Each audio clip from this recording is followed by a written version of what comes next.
Expat Zimbabweans shed tears of joy as news broke that Robert Mugabe's 37-year dictatorship had finally come to an end.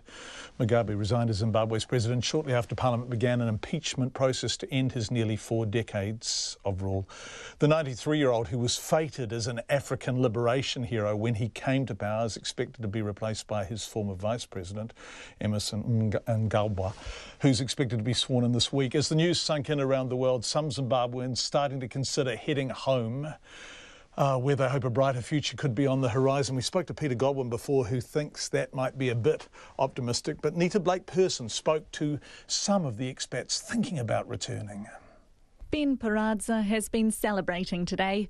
Now based in Wellington, he worked as a High Court judge in Zimbabwe until 2006, when he was forced to leave the country because Mugabe thought he was conspiring against him. Everybody is celebrating right now in Zimbabwe. We are celebrating here in New Zealand. We are happy about those developments. Here is a man who has caused so much grief and pain to so many of our people worldwide. They are all celebrating. You can imagine the feelings.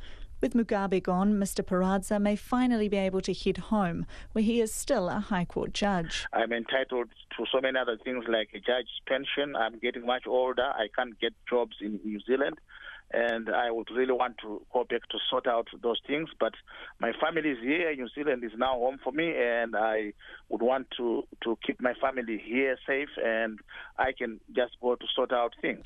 Mugabe gained control of Zimbabwe in 1980, shortly after the country gained independence from Britain.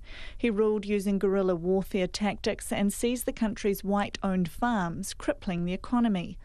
Millions were forced to flee, including Paulette Scrooby, who grew up in a farming town there, but now lives in Whangarei. You know, when you're in it for so long, you don't realise how much your norm shifts.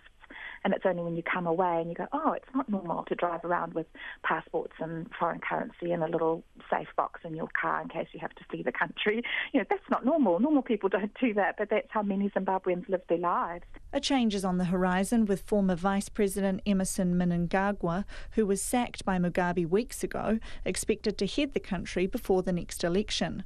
Ms Scrooby says she's hopeful he will lead a united country and will listen to what the people want. But other expats, like Auckland-based Kurakwasha Tue, says he's concerned the succession race will bring about more of the same.